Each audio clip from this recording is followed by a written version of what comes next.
Hello दोस्तों, books जिज्ञासु ISPCS officer channel में आपका बहुत बहुत स्वागत है। जैसा कि आपको पता है कि जो एग्ज़ाम है 27 अक्टूबर को UPPCS का एग्ज़ाम है और UPPCS के एग्ज़ाम के लिए अगर घटना चक्र नहीं किया तो एग्ज़ाम का उतना मतलब जो चीज़ें हैं जिस तरीके से क्वेश्चन आते हैं डिक्टो तो किसी भी चीज़ से नहीं मिलता कोई भी बुक में इस तरह का, क्योंकि जो पैटर्न है जो क्वेश्चन पूछने का जो तरीका है वो एकदम अलग है। ठीक है, लेकिन जो अगर घटना चक्र को भी करना बहुत ज़रूरी है अकॉर्डिंग टू मी। देखिए, मैं आज आपको दो घटना चक्र के बारे में बताऊंगी। एक तो घटना चक्र 2024 की जो है लेटेस्ट है। पहली है पर्यावरण पारिस्थितिकी सामान्य अध्ययन पूर्वावलोकन, जिसमें 1990 से लेकर मार्च 2024 तक के जितने भी पेपर हुए हैं अब तक, इसमें सारा पर्यावरण एवं पारिस्थितिकी है, तो इसमें इसी के ही सारे क्वेश्चंस हैं। और दूसरी वाली है सामान्य अध्ययन पूर्वावलोकन भारतीय राज्य व्यवस्था एवं शासन। इन दोनों बुक का मैं आज आपको रिव्यू कर रही हूँ। रिव्यू जो है कि इस बुक को मैं भी पढ़ रही हूँ और बहुत ही अच्छी बुक है। उसके लिए जो इसको ये इसमें ऐसा होता है जैसे हमने सारी बुक्स पढ़ ली, जो भी हमारी रेफरेंस की बुक है उनको पढ़ने के बाद जो हम इसका क्वेश्चंस लगाते हैं। अब आप देखो मैंने इस बुक को कैसे किया, आपको भी इसी तरीके से करना है। और इस बुक की सबसे खास बात यह है जैसे पर्यावरण एवं सतत विकास है, इस बारे में क्वेश्चंस है तो उसी चैप्टर वाइज इसमें इनको वो समरी जो है ना वो दिया हुआ है, कंटेंट भी दिया हुआ है साथ में। इस कंटेंट का फायदा ये होता है कि और बहुत ही अच्छा कंटेंट घटना चक्र वालों ने दिया है, जो इससे फायदा ये होगा कि रिवीजन करने में बहुत ही अच्छी। इसी के साथ जैसे ये वाला इससे संबंधित है, इसका कंटेंट यहाँ पर हो गया और हमने क्वेश्चंस और क्वेश्चन को कैसे बनाना है, सोल्व कैसे करना है। पहले जो आंसर है ना उस पर आप हाथ रख दीजिए, फिर देखिए, फिर क्वेश्चंस को पढ़िए, फिर उसके बाद सारे ऑप्शन को देखिए। ऑप्शंस जो है दिए हुए हैं ABCD, उसके बाद इसको देखिए कि और पेंसिल अपने पास रखिए, उससे पेंसिल से मार्क कीजिए पहले, और पेंसिल से मार्क करने के बाद देखिए मेरा आंसर राइट हुआ है या रॉन्ग हुआ है। फिर अगर राइट हुआ है तो बहुत अच्छी बात है, लेकिन अगर रॉन्ग हो गया है ना तब भी जो ये समरी दिया हुआ है ना उससे संबंधित जो आंसर दिया इसको बहुत ही ध्यानपूर्वक पढ़ो और समझ के पढ़ो, क्योंकि ISPCS जो एग्जाम है वो है समझने का, वो ऐसा नहीं है मतलब जो रट्टाफिकेशन की बात उसमें नहीं है। जितनी भी अब तक मतलब मैंने दिया है मतलब क्या है कि पढ़ाई की है, मेंस लिखा है, तो मुझे ये बात पूरी क्लियर हो गया कि जो समझना है समझना ज़्यादा ज़रूरी है।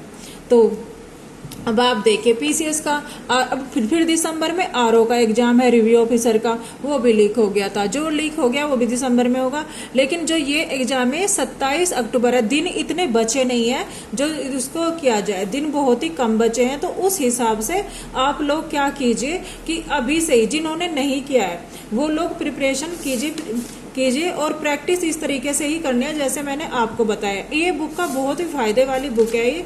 और देखो जैसे मैंने मार्क कर रखा है जो महत्वपूर्ण चीजें हैं जो लगता है कि भूलें, और उस चीज पर लिख दीजिए कि याद रखे, कि इससे क्या होगा, हो सकता है इनके शॉर्ट नोट्स बना ले।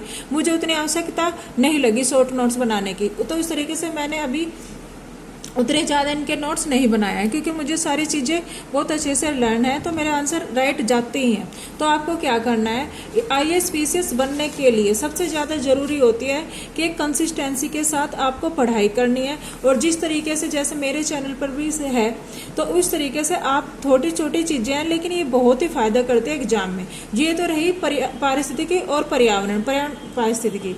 अब बात करते हैं भारतीय राज्य व्यवस्था की, भारतीय राज्य व्यवस्था और शासन। इसमें भी देखिए कैसे दिया हुआ, पूरा का पूरा कितने अच्छे से दिया हुआ है। भारत का संवैधानिक विकास, भारत का संवैधानिक विकास है ईस्ट इंडिया कंपनी के शासन हेतु पारित ब्रिटिश संसदीय अधिनियम 1773 से 1853, ठीक है 53। अब हो गए ब्रिटिश ताज के शासनाधीश पारित अधिनियम 1858 से 1947 तक। इसमें 2 पार्ट में डिवाइड कर दिया। देखो शॉर्ट नोट्स दिए हुए हैं, ठीक है। ये शॉर्ट नोट्स जो है रिवीजन करने के लिए बहुत अच्छे हैं, तो यहाँ से ये रिवीजन कर लिया। उसके बाद ऐसे रखा मतलब जो है ना अपनी उंगली रख लो आंसर पर, जो आंसर इसमें दिया हुआ है। फिर देखो क्वेश्चंस पढ़ो, क्वेश्चन को पहले बहुत ही ध्यान से समझ के पढ़ना है, फिर उसके बाद उसके ऑप्शन देखने हैं। जो आपने पढ़ा हुआ है, देखिए पढ़ा हुआ जो भी है सब अपने माइंड में होता है, सारी चीजें माइंड में होती है, लेकिन क्या करना होता है कि एकदम शांत माइंड से एकदम दिमाग लगा करके, दो ऑप्शन ऐसे होते हैं जो उससे कहीं ना कहीं उससे संबंधित बिल्कुल नहीं होते, लेकिन दो में ऐसा लगता है कि चलो यार, जो अगर आपको बिल्कुल बहुत ही अच्छी शार्प मेमोरी है तो बिल्कुल फटाक जैसे आंसर, जितना आप रिवीजन करो उतना ही आंसर आपके जस्ट आंखों के सामने होगा। देखो आपको इस तरीके से करना है, ठीक है। इस वाली बुक में ये दिखा है संविधान सभा एवं संविधान निर्माण प्रक्रिया, इस तरीके से आंसर दिए हुए हैं, आपको इस तरीके से ही करना है पूरा का पूरा, ठीक है। आपको मैंने आज इन दोनों बुक का रिव्यू किया है। ये बुक मैंने पढ़ने के बाद बहुत अच्छी मुझे लगी और बहुत रिवीजन करने में बहुत ही अच्छी लगी, और जो आंसर है वो भी जो इसका है एकदम ऑथेंटिक है, इसमें कोई गलतियां नहीं है।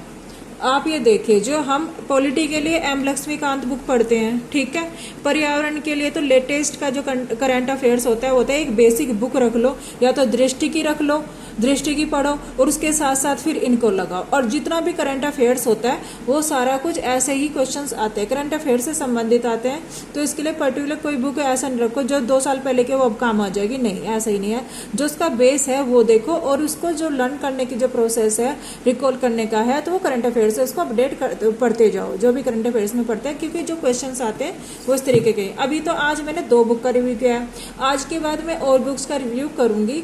और आपको अगर मेरी कुछ भी फायदा लगता है मेरी वीडियोस से तो चैनल को आप जरूर सब्सक्राइब कीजिए, वीडियो को लाइक कीजिए। ओके फ्रेंड्स, मिलते हैं अगली वीडियो में, बाय।